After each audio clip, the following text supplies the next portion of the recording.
Big Boss runner up drone Pratap ಮೇಲೆ ಸಾಲು ಸಾಲು ಆರೋಪಗಳು ಬರ್ತಾ ಇತ್ತು. ಈಗ ಸದ್ಯ ಅವರ ಜೊತೆಯಲ್ಲೇ ಇದ್ದಂತಹ ಅವರ ಸ್ನೇಹಿತ ಆರೋಪವನ್ನ ಮಾಡ್ತಾ ಇದ್ದಾರೆ. ಅದರಲ್ಲೂ ಕೂಡ ಮಾಜಿ ಸಿಎಂ ಕುಮಾರಸ್ವಾಮಿ ಅವರ ಹೆಸರಲ್ಲಿ ಜಿಲ್ಲಾ ಪಂಚಾಯತ್ ಟಿಕೆಟ್ ಅನ್ನ ಕೊಡಿಸ್ತೀನಿ ಅಂತ ಹೇಳಿ ಹಣವನ್ನ ಪಡೆದು ವಂಚನೆ ಮಾಡಿರುವಂತಹ ಒಂದು ಆರೋಪ ಕೇಳಿ ಬರ್ತಾ ಇದೆ. ಅದರಲ್ಲೂ ಕೂಡ ಡ್ರೋನ್ ಪ್ರತಾಪ್ ಅವರ ಖುದ್ದು ಅವರ ಸ್ನೇಹಿತನೇ ಆರೋಪ ಮಾಡ್ತಾ ಇರುವಂಥದ್ದು. ಈಗ ಸದ್ಯ ನಮ್ಮ ಜೊತೆಯಲ್ಲಿ ಡ್ರೋನ್ ಪ್ರತಾಪ್ ಅವರ ಸ್ನೇಹಿತ ಚಂದನ್ ಗೌಡ ಅವರು ಇದ್ದಾರೆ. ಅವ್ರನ್ನ ಮಾತನಾಡಿಸ್ತಾ ಹೋಗ್ತೀನಿ ಯಾವ ರೀತಿ ವಂಚನೆ ಮಾಡಿದ್ರು ಅಂತ.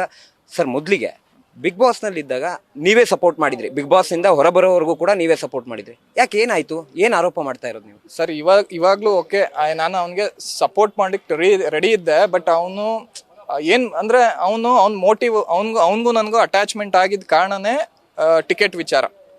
ಕುಮಾರಣ್ಣನ ಹತ್ರ ಟಿಕೆಟ್ ಕೇಳಿ ಇದು ಮಾಡ್ತೀನಿ ಅಂದ್ಬಿಟ್ಟು ಅದೇ ವಿಚಾರಕ್ಕೋಸ್ಕರನೇ ನನಗೂ ಅವನಿಗೂ ಒಂದು ಬಾಂಧವ್ಯ ಬೆಳೆದಿದ್ದು. ಬಟ್ ಕೊನೆಯಲ್ಲಿ ಓಕೆ, ಅವ್ನು ಹೋದ, ಬಿಗ್ ಬಾಸ್ಗೆ ಹೋದ. ಆಮೇಲೆ ಅವ್ನಿಗೆ ಇತ್ತು, ಅವ್ನಿಗೆ ಇಂಟೆನ್ಷನ್ಸ್ ಇತ್ತು. ಪ್ರತಾಪ್ಗೆ ಏನಂತ ಬಿಗ್ ಬಾಸ್ಗೆ ಹೋಗ್ಬೇಕು ಅನ್ನೋ ಇಂಟೆನ್ಷನ್ ಇತ್ತು. ಇದಕ್ಕೆ ತುಂಬ ಏನು ಹೆಲ್ಪ್ ಬೇಕು ಎಲ್ಲನೂ ತುಂಬ ಮಾಡಿದೆ. ಆ್ಯಂಡ್ 3-4 months ನನ್ನ ವೈಯಕ್ತಿಕ ಕೆಲಸ ಎಲ್ಲ ಬಿಟ್ಟು ನಾನು ಅವ್ರಿಗೆ ಬ್ಯಾಕ್ ಬೋನಲ್ಲಿ ನಿಂತ್ಕೊಂಡು ನಾನು ಕೆಲಸ ಮಾಡಿ ಕೊಟ್ಟೆ. ಬಟ್ ಅವ್ರಿಗೆ ಕೊನೆಯಲ್ಲಿ ನೋಡಿದ್ರೆ ಇವಾಗ ಏನು ರೆಸ್ಪಾನ್ಸೇ ಮಾಡ್ತಾ ಇಲ್ಲ. ಇನ್ ರಿಟರ್ನ್ ಏನು ರೆಸ್ಪಾನ್ಸೇ ಮಾಡ್ತಾ ಇಲ್ಲ ಟಿಕೆಟ್ ವಿಚಾರ. ಆಮೇಲೆ ದುಡ್ಡನ್ನು ಬೇಕಾದ್ರೆ ನಾನು ದುಡ್ಡಿನ ವಿಚಾರನ ನಾನು ಇದು ಮಾಡಕ್ ಹೋದೆ. ಆಮೇಲೆ ಮಾಧವ್ ಅಂತ ಅಂದ್ಬಿಟ್ಟು ಅವ್ರ ಸ್ನೇಹಿತರೆ. ಅಲ್ಲ, ಈಗ ಎಕ್ಸಾಕ್ಟ್ ಆಗಿ ಏನಾಯ್ತು, ನೀವೇನ್ ಕೇಳಿದ್ರಿ, ಅವ್ರೇನ್ ಹೇಳಿದ್ರು, ಜೊತೆಗೆ ಯಾವ ರೀತಿ ವಂಚನೆ ಮಾಡಿದ್ರು ಅಂತ ಕೇಳ್ತಾರೆ. ಸರ್, ನಾನು ಆ್ಯಕ್ಚುಲಿ ನನಗೆ ಪೊಲಿಟಿಕಲ್ ಇಂಟೆನ್ಷನ್ಸ್ ಇದ್ದಿದ್ದು ಅವ್ರಿಗೆ ತುಂಬ ಚೆನ್ನಾಗಿ ಗೊತ್ತು. ಲಾಸ್ಟ್ ಟೈಮ್ ಒಂದು ಸ್ಥಳೀಯ ಎಲೆಕ್ಷನಲ್ಲಿ ನಾನು ಪಾರ್ಟಿಸಿಪೇಟ್ ಮಾಡಿ ಸೋತಿದ್ದು ಅವ್ರಿಗೆ ತುಂಬ ಚೆನ್ನಾಗಿ ಗೊತ್ತಿತ್ತು. ಅದ್ರ ಬಗ್ಗೆ ವಿಚಾರ ಅವ್ರಿಗೂ ಗೊತ್ತಿತ್ತು. ಸೊ ಅದರಿಂದ ಅವ್ರು ಏನು ಮಾಡಿದ್ರು, ಸ್ವಲ್ಪ ಅಂದರೆ ಅವ್ರಿಗೆ ಈಗ ಸದ್ಯಕ್ಕೆ ಬಿಗ್ ಬಾಸ್ಗೆ ಹೋಗೋಕ್ಕೆ, ಆಮೇಲೆ ದೆನ್ ಇವಾಗ ತಿರ್ಗಾ ಸೆಕೆಂಡ್ ಹಾಫಲ್ಲಿ ಜನ ಎಲ್ಲ ಸ್ವಲ್ಪ ಫಸ್ಟ್ ಹಾಫಲ್ಲಿ ಬಿಟ್ಬಿಟ್ಟಿದ್ದಾರೆ ಅವ್ರನ್ನ. ಫಸ್ಟ್ ಟೈಮ್ ಬಿಟ್ಬಿಟ್ಟಿದ್ದಾರೆ. ಸೆಕೆಂಡ್ ಟೈಮ್ ಬಂದಾಗ ಸ್ವಲ್ಪ ನೇಮ್ ತೊಗೊಳ್ಳೋಣ, ಚೆನ್ನಾಗಿ ಇದು ಮಾಡೋಣ, ಹೈಲೈಟ್ ಆಗೋಣ ಅಂತ ಅಂದ್ಬಿಟ್ಟು ಅವರು ಟ್ರೈ ಮಾಡಿದ್ರು. ಸೊ ಅದಕ್ಕೆ ನಾನು, ಏಕೆಂದರೆ ಚೇಂಜ್ ಆಗಿ ಇವಾಗ ಬೇರೆ ಏನೋ ಲೈಫ್ ಕಟ್ಕೋಬೇಕು ಅಂತಿದ್ದಾರೆ. ಎಲ್ಲರಿಗೂ ಕಾಮನ್ ಬರುತ್ತೆ, ಅದು ಕಾಮನ್ ಆಗಿ ಬರುತ್ತೆ ಹೋಗುತ್ತೆ, ಅದೇ ಥರ ಇರುತ್ತೆ, ಬಿಟಾಕು ಅಂದ್ಕೊಂಡು ನಾನು ಅದೇ ಆ್ಯಂಗಲಲ್ಲಿ ನಾನು ಅವ್ರಿಗೆ ಸಪೋರ್ಟ್ ಮಾಡಿದೆ ಸರ್. ತುಂಬ ಸಪೋರ್ಟ್ ಮಾಡಿದೆ. ನೋಡಿರ್ತೀರ ನೀವು ವಿಡಿಯೋಸ್ನ. ಫಸ್ಟು ಡ್ರೋನ್ ಫ್ಲೈ ಮಾಡಿರೋದೆ ನಮ್ಮ ಲೊಕ್ಯಾಲಿಟಿ ತಳಗೋದಿಲ್ಲೇ. ಫಸ್ಟು ಡ್ರೋನ್ ಫ್ಲೈ ಮಾಡಿರೋದು ಅವ್ರದ್ದು. ಅವ್ರು ಹೇಳಿದ್ದಾರೆ, ಮಂಡ್ಯ ಜಿಲ್ಲೆ ತಳಗೋದಿ ಗ್ರಾಮದಲ್ಲಿ ನಾನು ಫಸ್ಟು ಅಮೌಂಟ್ ತೊಗೊಳ್ತಾ ಇದ್ದೀನಿ ಅಂದ್ಬಿಟ್ಟು ಡ್ರೋನ್ ಫ್ಲೈ ಮಾಡಿಬಿಟ್ಟು ಅಂತ ಹೇಳಿದ್ದಾರೆ. ಬಟ್ ನನಗೆ ಆಮೇಲೆ ಇನ್ನೊಂದು ಏನಂದರೆ, ನಾನು ಅಪ್ರೋಚು ಕೂಡ ಮಾಡೋಕೆ ಹೋಗ್ತಿಲ್ಲ. ಹಿಂಗೆ ಫುಲ್ ನೆಗೆಟಿವ್ ಇದೆ ಅಂದರೆ, ನನಗೆ ಅವ್ರು ಹೇಳಿರೋದು DGCಯಲ್ಲಿ ನನಗೆ ಸರ್ಟಿಫಿಕೇಟ್ ಇದೆ, ನಾನು ಫ್ಲೈ ಮಾಡ್ಬೋದು, ಐ ಹ್ಯಾವ್ ನನಗೆಲ್ಲ ಡಾಕ್ಯುಮೆಂಟ್ರಿ ಕರೆಕ್ಟ್ ಇದೆ ಅಂತ ಹೇಳಿದರು. ಅಲ್ಲ, ನಾನು ಈಗ ಎಕ್ಸಾಕ್ಟ್ ನೀವು ಕಂಪ್ಲೇಂಟ್ ಕೊಟ್ಟಿರೋದು, ಈಗ ನಗರ ಪೊಲೀಸ್ ಆಯುಕ್ತರು ಕಂಪ್ಲೇಂಟ್ ಕೊಟ್ಟಿದ್ದೀರಾ, ಯಾವ ಕಾರಣಕ್ಕೆ ಕೊಟ್ಟಿದ್ದೀರಾ, ನಿಮಗೇನು ಹೇಳಿದ್ರು ಅಂತ? ಸರ್, ನನಗೆ ಟಿಕೆಟ್ ಕೊಡಿಸ್ತೀನಿ ಅಂತ ಹೇಳಿ ವಂಚನೆ ಮಾಡಿರೋದಕ್ಕೊಂದು ಆಯ್ತಾ. ಯಾವ ಟಿಕೆಟು? ಜಿಲ್ಲಾ ಪಂಚಾಯತಿ ಟಿಕೆಟ್ ಸರ್. ತಳಗೋದಿದ್ದು ಜಿಲ್ಲಾ ಪಂಚಾಯತಿ ಟಿಕೆಟ್ ಕೊಡಿಸ್ತೀನಿ ಅಂತ ವಂಚನೆ ಮಾಡಿದ್ರು. ಸೊ ನಮಗೆ ಏನು ಬೇಕು ಅದನ್ನು ಅವರು ಯೂಸ್ ಮಾಡಿಕೊಂಡು ಕೊನೆಯಲ್ಲಿ ಕೈ ಬಿಟ್ಟರು ಸರ್. ಎಷ್ಟು ಹಣ ಪಡೆದ್ರು ಸರ್? 2 ಲಕ್ಷ ನಗದು ಕೊಟ್ಟಿದ್ದೀನಿ, ಕ್ಯಾಶ್ ಕೊಟ್ಟಿದ್ದೀನಿ. ಈಗ ಏನಂತ ಹೇಳ್ತೀರಾ ಸರ್? ಇವಾಗ ಫೋನ್ ಎತ್ತುತ್ತಾ ಇಲ್ಲ, ರೆಸ್ಪಾನ್ಸ್ ಮಾಡ್ತಾ ಇಲ್ಲ. ಮಾಧವ್ ಅನ್ನೋರು ಕೂಡ, ಅವ್ರಿಗೂ 50,000 ಕೊಟ್ಟಿದ್ದೀನಿ. ಅವರು ಕೂಡ ಫೋನ್ ಎತ್ತುತ್ತಾ ಇಲ್ಲ, ರೆಸ್ಪಾನ್ಸ್ ಮಾಡ್ತಾ ಇಲ್ಲ ಸರ್. ಯಾವ ಪಕ್ಷದಿಂದ ಕೊಡ್ತೀನಿ ಅಂತ ಹೇಳಿದ್ರು ಸರ್? ನನಗೆ ಡೈರೆಕ್ಟು ಮಾನ್ಯ ಮಾಜಿ ಮುಖ್ಯಮಂತ್ರಿ ಕುಮಾರಣ್ಣವರ ಪಕ್ಷದಿಂದ, JDS ಪಕ್ಷದಿಂದಾನೇ ಕೊಡಿಸ್ತೀನಿ ಅಂತ ಹೇಳಿದ್ರು ಸರ್. ಅಂದ್ರೆ ಕುಮಾರಸ್ವಾಮಿ ಅವರು ಫಾರ್ಮ್ ಹೌಸ್ಗೆ ಹೋಗ್ತಾ ಇದ್ದೆ ಅಂತ ಆಡಿಯೋದಲ್ಲಿ ಮಾತನಾಡಿದ್ದಾರೆ, ಅದ್ರ ಬಗ್ಗೆ ಏನು ಹೇಳ್ತೀರಾ ಸರ್? ಅವ್ರು ಇದನ್ನೇ ನನಗೆ ಆ್ಯಕ್ಚುಲಿ ಅವ್ರಿಗೆ ಕುಮಾರಸ್ವಾಮಿ ಅವರು 5 lakhs ಕೊಟ್ಟಿದ್ರಿಂದ ನನಗೆ ಅದೇ ಇಂಟೆನ್ಷನ್ ನಾನು ಇದ್ದೆ. ದೆನ್ ಆಮೇಲೆ ಪುನಃ ಇವ್ರು ಯಾವಾಗ ಹೋಗಿ ಬರ್ತಾ ಇದೆ ಕಾಮನ್ ಆಗಿ ಅಂತ ಹೇಳಿದ್ರು, ಅದೆಲ್ಲ ಇಟ್ಕೊಂಡು ನಾನು ಕ್ಯಾಶುವಲ್ ಆಗಿ ಹೌದು ಬಿಡು ಹೋಗ್ಲಿ, ಕೊಡಿಸ್ಲಿ, ಆಮೇಲೆ ಇವ್ರ ಕಂಪ್ನಿ ಬೆಳವಣಿಗೆ ಆಗುತ್ತೆ. ಈಗ ನನ್ನ ಕಂಪ್ನಿನೂ ಬೆಳವಣಿಗೆ ಆಗುತ್ತೆ, ಜೊತೆಲಿ ನಿನಗೂ ಕೂಡ ನಿನ್ನ ಆಂಬಿಷನ್ಗೂ ಒಂದು ಯೂಸ್ ಆಗುತ್ತೆ ಅಂತ ಹೇಳೋದ್ರಿಂದ ನಾನು ಅದನ್ನು ಸರಿ ಆಯಿತು ಅಂದ್ಬಿಟ್ಟು ನಾನು ಅವ್ರಿಗೆ ದುಡ್ಡು ಕೊಟ್ಬಿಟ್ಟು ದೆನ್ ಈ ಇಂಟೆನ್ಷನ್ ವೆಯ್ಟ್ ಮಾಡ್ತಿದ್ದೆ ಸರ್.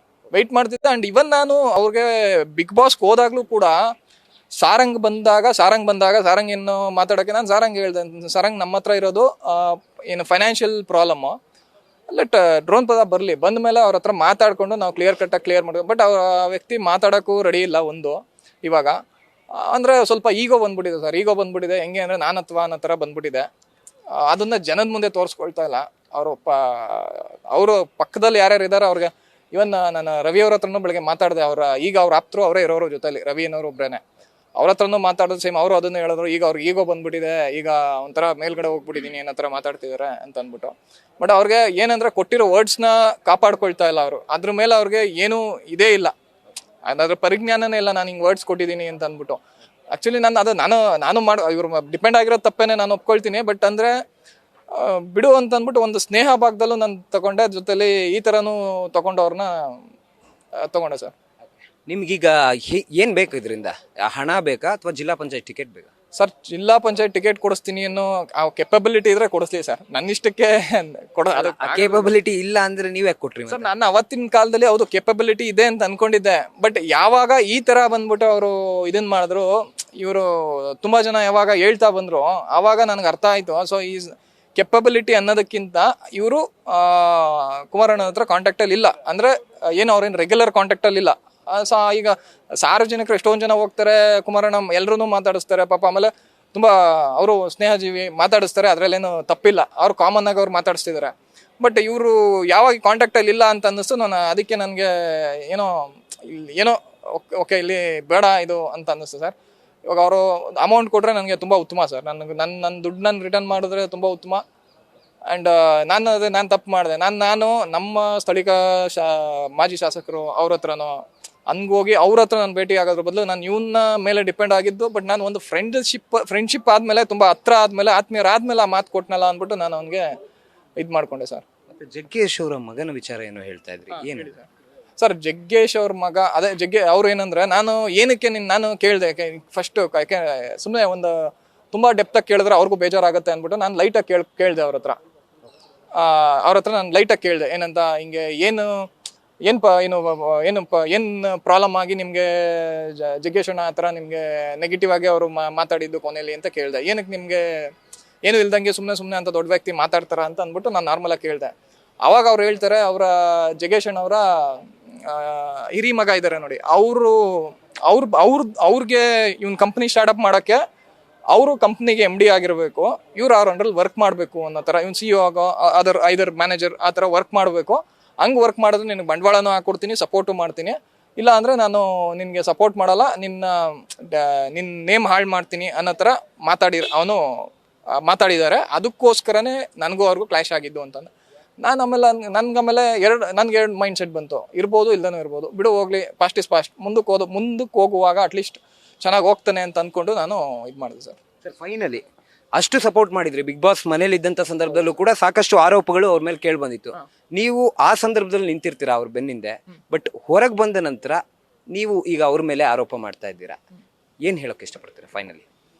ಸರ್, ನಾನು ಅವ್ರಿಗೆ ಸರ್ ಈ ಆರೋಪ ಅನ್ನೋದಕ್ಕಿಂತ ನಾನು ಅವ್ರಿಗೆ ಒಂದು ಹೇಳಕ್ಕೆ ಇಷ್ಟಪಡ್ತೀನಿ. ಏನಂತ ಗೊತ್ತಾ? Don't use people. ಜನನ ಯೂಸ್ ಮಾಡಿ ಬಿಡಬೇಡಿ. ಜನ ಏನು ಅಂದರೆ ಎಲ್ಲರೂ ಯೂಸ್ ಮಾಡಿ ಇವ್ರ ಹತ್ರ ಇರೋರ್ನೆಲ್ಲ ಯೂಸ್ ಮಾಡ್ಕೊಂಡು ಈಗ ಸಾಗರ್ ಗರ್ಗ್ ಬರ್ತಾರೆ. ಸಾಗರ್ ಗರ್ಗ್ ಬಂದ್ಬಿಟ್ಟು ಅವ್ರಿಗೆ ನಾನೆಲ್ಲೋ ಕೇಳಿದ್ದೀನಿ, ಮೀಡಿಯಾದಲ್ಲೂ ನೋಡಿದ್ದೀನಿ, ಯಶ್ ಅವ್ರ ಹೆಸರು ಹೇಳ್ಕೊಂಡು ಅವ್ರ ಹತ್ರ ದುಡ್ಡು ತೊಗೊಂಡಿದ್ದಾರೆ ಅಂತ ಅಂದ್ಬಿಟ್ಟು. ಆಮೇಲೆ ನಾನು ಅವ್ರ ಹತ್ರ ಮಾತಾಡಿದ್ದೀನಿ, ದುಡ್ಡು ತೊಗೊಂಡಿರೋದು ಸತ್ಯ. ಬಟ್ ಅವ್ರಿಗೂ ಆಮೇಲೆ ದುಡ್ಡು ಕೊಟ್ಟಿರೋದು ತಪ್ಪಾಗಿದೆ ಅಂತ ಅವ್ರಿಗೆ ಅನಿಸಿದೆ.